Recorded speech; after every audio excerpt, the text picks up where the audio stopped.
Olha aí, pessoal, para quem já acompanhou a parte 1 e a parte 2 do vídeo, essa vai ser a parte 3, onde a gente vai entender a troca de calor exatamente no sistema.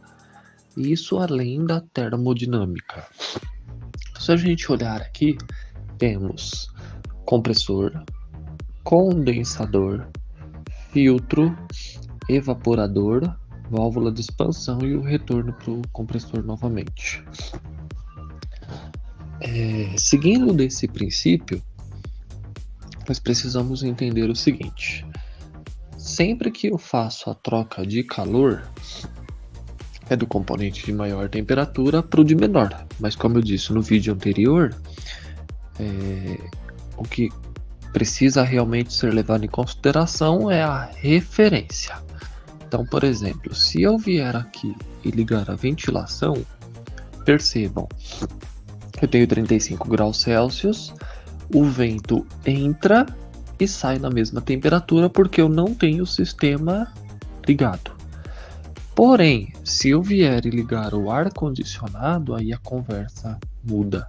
Por quê? Porque eu tenho o condensador a 56 graus Celsius e o ar a 35. Então, o ar é frio em relação ao condensador. Automaticamente o ar entra frio e sai quente, ou seja, ele resfria o condensador, ele condensa o fluido refrigerante. Ao mesmo tempo, o mesmo ar que 35 graus lá é frio, aqui ele é quente. Então percebam, o ar entra quente e sai frio, sai azulzinho aqui, ó. Por quê? Porque o evaporador está a 2 graus Celsius. Isso é a análise da troca de calor. Então o que o ar-condicionado faz? Ele recebe calor no evaporador e descarta no condensador. Isso é o que a gente viu no vídeo anterior. A justificativa desse terceiro vídeo é justamente para a gente poder entender isso aqui, ó, a troca de fase dos fluidos, tá? Então se a gente partir aqui, ó, saindo do compressor, ligando o compressor, ele tá vermelhinho. Olha o que é o vermelho lá, vapor do R134A a alta pressão. Por que a alta pressão? Porque o fluido recebeu pressão criada pelo compressor. Automaticamente, o fluido recebeu uma pressão e ele só pode sair na fase vapor do compressor porque o compressor jamais poderia comprimir fluido na fase líquida.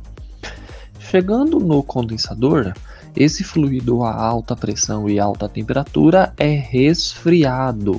Ele está na fase vapor e quando ele é resfriado, ele se condensa. Por isso o nome condensador. Então ele é condensado justamente no condensador. E aí ele muda de fase. Olha como é que ele fica aqui, ó. Vapor a líquido. O vapor a líquido é aquele fluido já se liquefazendo, virando líquido. E quando ele chega no filtro aqui, no caso desse filtro aqui, a gente tem um filtro secador, ele fica verdinho ali, que é líquido, também ainda a alta pressão. Então percebam, da saída do compressor, passando pelo condensador e passando pelo filtro, tudo alta pressão. Só que ele sai alta pressão na fase vapor e antes de chegar na válvula de expansão ele já virou totalmente líquido, mas não muda a pressão, muda a fase, e essa mudança de fase acontece aqui no condensador, que é quando o fluido de fase vapor vira líquido. Isso é a condensação. Porém, ao passar pela válvula de expansão, o que acontece é algo diferente. Acontece a queda de pressão. Então o fluido que era a fase líquida, ele sai do outro lado ainda na fase líquida. Olha lá na legendinha, ó. Azulzinho escuro aqui, ó. Líquido a vapor a baixa pressão. O que a válvula de expansão faz não é mudar a fase do fluido, e sim mudar a pressão desse fluido. Então, derrubando a pressão, eu derrubo a temperatura e eu tenho o fluido a 2 graus Celsius.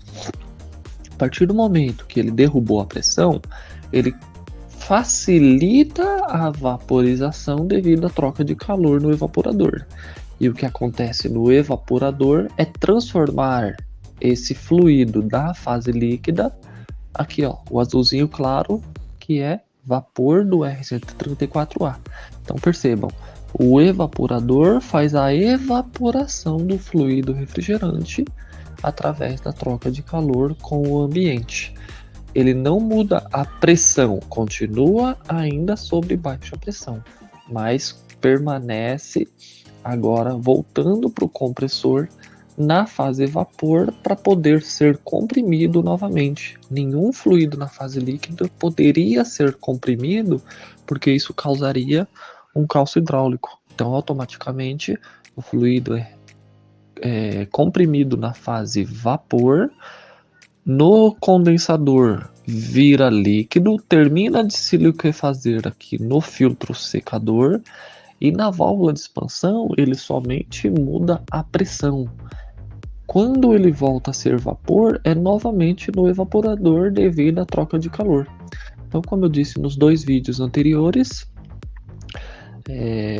a troca de calor acontece de dentro do veículo para fora, através do condensador e do evaporador. O compressor responsável pelo aumento de pressão e sucção desse fluido refrigerante, fazendo o ciclo de refrigeração acontecer. E a válvula de expansão responsável pela queda de pressão e, consequentemente, a queda de temperatura. Então, nesse terceiro vídeo, a gente consegue ver de uma forma resumida o que acontece dentro do sistema com a troca de calor e a mudança de fase dos fluidos. Então, se você não assistiu, não deixe de assistir os outros 2 vídeos, parte 1, parte 2, e esse agora a parte 3, fazendo o resumo de todas as outras 2 partes e mais uma informação a mais do que acontece realmente dentro do sistema. Valeu!